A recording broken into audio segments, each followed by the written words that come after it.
son was crying. I said, God, what have I done to myself?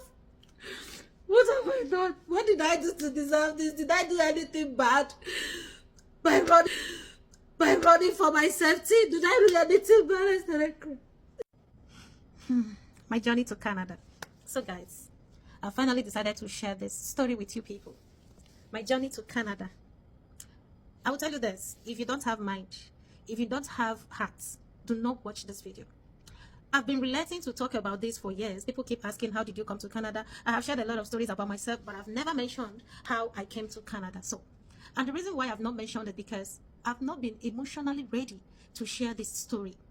But as it is, I think I'm ready to talk about it, because I know by the time I talk about this, that heavy burden will be reduced, because I am still not over with the trauma I passed through in that road. The trauma I passed through on my way to this Canada. Anytime I talk about this, I start crying, because I don't know why, but it happens every time I remember it. Every time I see something related to that, I cry. So finally, I've decided to talk about this. I hope God gave me the strength to be calm while talking about it. So let's start. Like on 2022 in June, I traveled to Brazil. When I traveled to Brazil, I was heavily pregnant, almost due. So when I got to Brazil, I was so weak, I was so tired, I had some complications because I was heavily pregnant and I took a very long journey. The target was coming to Canada actually. But because of my condition then, I couldn't continue to Canada. So that was how I ended up giving birth to my son, Brian, in Brazil on the 8th of August 2022. So while I was in Brazil, I gave birth through CS. So my aim was to stay in Brazil at least until my son is at least 1 year. I was already trying to process my papers in Brazil, because for the fact that I gave birth, just because I gave birth I gave birth in Brazil, my son is automatically a Brazilian, and I am eligible to receive a PR, like permanent residence for Brazil.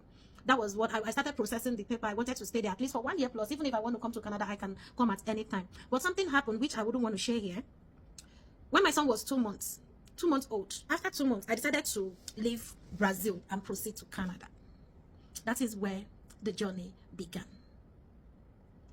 So when I decided to proceed to going to Canada, when I left Brazil, I left Brazil on the 27th of October. Remember, my son was barely 2 months. He's just a tiny baby. I left Brazil, then we proceeded to Bolivia by taxi. No, I took a bus, night bus actually. I took a night bus from Brazil to Bolivia. It was a free and fair journey. We enjoyed it. The bus was classy bus. It was a business bus. I paid for 2 seats for me and my son. Yes, I was prepared. When it comes to money, I have money with me. At least I have up to $7,000 with me. Yeah, because they already told me how the road looks like, and they said if with 3,000 you can go. It will take you to where you're going to. But me, being someone that always like to plan extra, I don't like to cry hard. I know. I always like to plan extra. So I prepared 7,000. I put it in so many places because they said there are thieves on the road. So you don't have to carry a lot of money. You can send it to somebody while you are on your way. You'll be calling the person to, transfer the money to you. But I didn't want to go through that route because I don't like placing my trust on people. I love to do things by myself. Like I'm just used to doing things by myself. Don't worry, we are going somewhere. So I prepared myself. I used my son's diapers. I put some of the money in his diapers, folded it, put in the bag, put some of it in his water bottle. I tried to separate the money in case of anything. Nobody knows. So I was prepared. So we took off on the journey. We traveled through Bolivia. So we traveled through Bolivia. While we arrived Bolivia, the next morning we arrived Bolivia.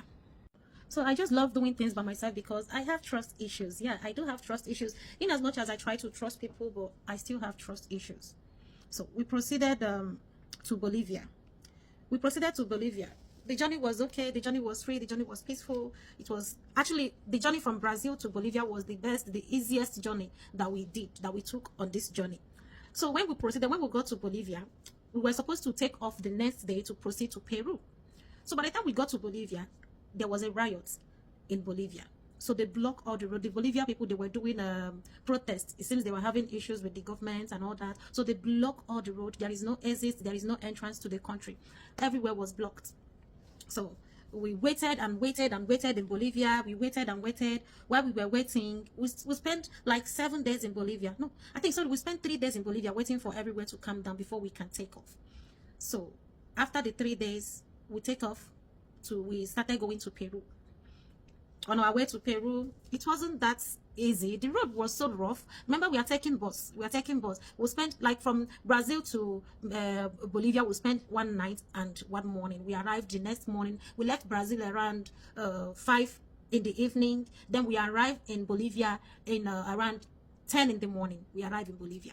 So we left to Peru. We spent another, is it 2 days or 1 day? I may not be correct with the days we spent on the road, but it's always taking like 1 day journey, kind of, from Bolivia to Peru. That's another easy journey. It wasn't too difficult. But even while all these things, mind you, we were not getting a straight bus to where we are going to. Remember, I have my son with me. I have 2 bags with me, carrying my son with my baby carrier. I placed him on my front. I have 2 bags with me that I'm carrying. So there is this guy that saw me in the bus. We met in Bolivia. So the guy was now helping me to carry some of my bags, and he was also helping me to secure a seat, because if you're not fast to go to secure a seat, the bus will miss you, or people will take the seat. You will have to stand up all through the journey. So he's always fast to secure the seat for me by helping me, because I can't carry the 2 bags and carry my son and be running to go take a bus. So he was helping me. If you travel with kids, you will know how it is. Like, traveling with kids is very difficult. So the guy was helping me. God bless him. I think he's in US now. God bless him wherever he is. God bless him, because he really helped me. So after then we proceeded to Peru. When we got to Peru, like, we were switching buses. In fact, there was a place where we got to. They told us to walk.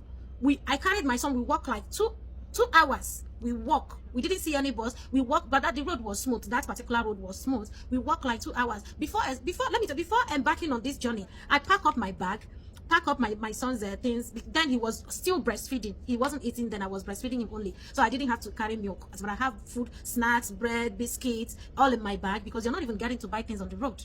So I pack up my bag, everything. Then when I packed my bag, I added some pain relief medication, because they already told me how this road is going to look like. So when we go, when I got tired, I would just take pain relief medication. I will continue the journey. We walked like 2 hours that night, and it was in the night. We walked like 2 hours. There was no bus. So all of us walked. We carried our bag. That same guy was helping me to carry the bag. So all of us walked like 2 hours. Then we arrived in Peru. When we arrived, I'm sorry, I'm not getting there. When we arrived in Peru, Peru was okay. Peru was nice. We spent the night in Peru. The next morning, we continued to Ecuador. Then when we get to Ecuador, when we get from Peru to Ecuador, in the night, they have to use boats to cross us. You understand? They have to use this ubepepe. I will show you the video. Like, I will show you the clip, because I videoed that one. You will see the clip. They have to use the boat to cross us. You understand? To Colombia. So when we get to Colombia, that was a big deal, crossing Colombia. The night, we were supposed to cross over Colombia in the night. Remember, I'm still with my tiny baby. We were supposed to cross over Colombia in the night. And I think it was an illegal crossing, because they have to use this ube pepe. You know, this ube pepe that they would draw like this, it will start.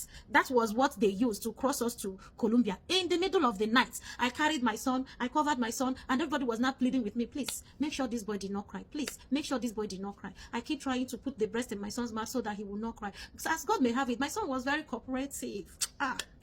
This boy was very cooperative. He was acting like a mature person. My son was acting like an adult. A 2-month baby. God. I don't want to cry doing this video. Seriously. I don't want to cry while I do this video. I don't want to cry doing this video. That's why I don't want to do this video, because when I look at my son, I'll be like, God, what did he do to deserve this? But that is not the problem. So they crossed us that night. We slept in a hotel where they gave us, we're like 6 in the room. All of us slept in the hotel, including the guy that was helping me to carry my bag. So we all slept in the hotel, and the next morning we were now to go to another, still in Colombia, because Colombia is a very big city. When I say Colombia is very big, it is very big. It is very big. We spent 3 days on the road of Colombia, in the Colombian country, because we were supposed to go from the entrance where we now entered the Colombia city. We were supposed to go take a bus. You understand? We were supposed to go take a bus that would take us to the border. You understand? We were supposed to take a bus